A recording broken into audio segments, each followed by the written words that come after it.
Assalamualaikum warahmatullahi wabarakatuh. Saya Rahmi Puji Rahayu. Pada kesempatan ini, saya akan memaparkan hasil observasi mengenai pola komunikasi organisasi di kantor wilayah Direktorat Jenderal Bea dan Cukai Sumatera Utara. Observasi ini berfokus pada bagaimana komunikasi berlangsung dalam aktivitas pekerjaan sehari-hari, baik antara pimpinan dan pegawai maupun antar unit kerja. Selanjutnya, hasil observasi tersebut saya analisis menggunakan konsep yang telah dipelajari dalam mata kuliah Business Communication. Kantor wilayah DJBC Sumatera Utara merupakan unit vertikal Direktorat Jenderal Bea dan Cukai yang berada di bawah Kementerian Keuangan Republik Indonesia. Secara umum, organisasi ini menjalankan fungsi pelayanan dan pengawasan di bidang pabeanan dan cukai, pemberian fasilitas, penindakan dan penyidikan, serta pembinaan terhadap unit kerja di wilayahnya.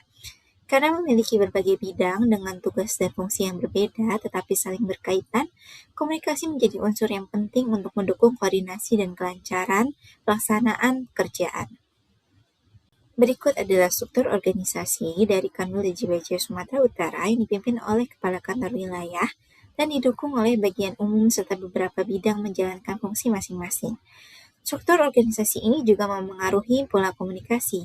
Instruksi pimpinan umumnya disampaikan secara berjenjang, namun dalam pelaksanaan pekerjaan juga terdapat komunikasi antar bidang dan antar seksi. Dengan demikian, meskipun struktur organisasinya bersifat hierarkis, komunikasi tidak hanya berlangsung secara vertikal.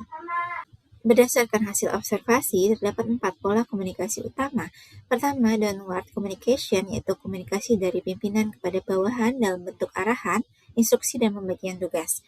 Kedua, upward communication, yaitu komunikasi dari pegawai kepada pimpinan, misalnya melalui laporan perkembangan pekerjaan, penyampaian kendala, atau permohonan arahan.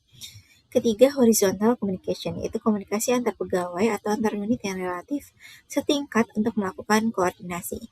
Keempat, diagonal communication, yaitu komunikasi lintas unit sekaligus lintas tingkat jabatan. Keempat, pola tersebut digunakan secara fleksibel sesuai kebutuhan kerja. Dari sisi bentuknya, komunikasi yang saya amati dapat dibedakan menjadi komunikasi formal dan informal.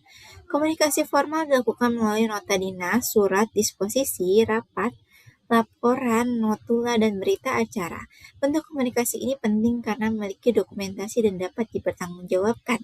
Sementara komunikasi informal dilakukan melalui komunikasi langsung, diskusi, telepon, maupun pesan instan. Biasanya komunikasi informal digunakan ketika membutuhkan koordinasi yang lebih cepat. Jadi keduanya saling melengkapi. Komunikasi informal mendukung kecepatan koordinasi, sedangkan komunikasi formal mendukung dokumentasi dan akuntabilitas. Sebagai contoh hasil observasi, saya melihat pola komunikasi dalam pelaksanaan kegiatan yang melibatkan beberapa unit kerja. Salah satunya kegiatan pemusnahan barang menjadi milik negara atau BMMN.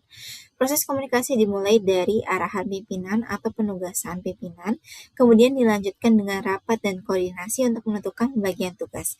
Pada tahap pelaksanaan antar unit, melakukan koordinasi sesuai tanggung jawab masing-masing. Setelah kegiatan selesai, hasil pelaksanaan kemudian dievaluasi dan dilaporkan kembali kepada pimpinan. Dari contoh tersebut, terlihat bahwa dalam satu kegiatan dapat terjadi komunikasi vertikal, horizontal, diagonal, bahkan komunikasi eksternal dengan stakeholder terkait.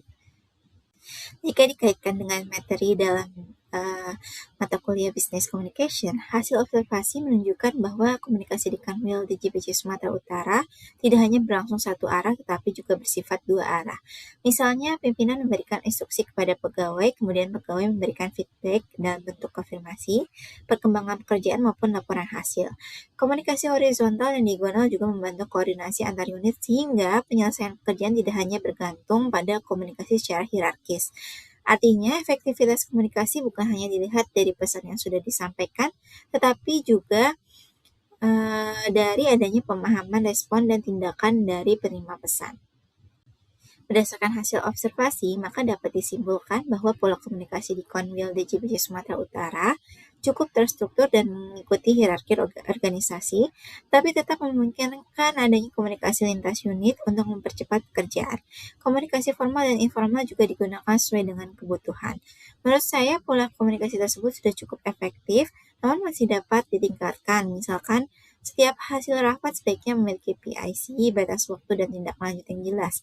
Selain itu, keputusan penting yang awalnya disampaikan melalui komunikasi informal sebaiknya tetap didokumentasikan secara formal untuk menghindari perbedaan informasi. Pada slide terakhir ini, saya menampilkan dokumentasi yang mendukung hasil observasi mulai dari lingkungan kantor, kegiatan rapat, koordinasi antar pegawai, hingga pelaksanaan kegiatan. Dokumentasi tersebut menunjukkan bahwa komunikasi merupakan bagian yang tidak terpisahkan dari aktivitas organisasi, baik komunikasi formal maupun informal, digunakan untuk memastikan informasi dapat diterima, pekerjaan dapat dikoordinasikan, dan tujuan organisasi dapat tercapai. Sekian presentasi dari saya. Terima kasih. Wassalamualaikum warahmatullahi wabarakatuh.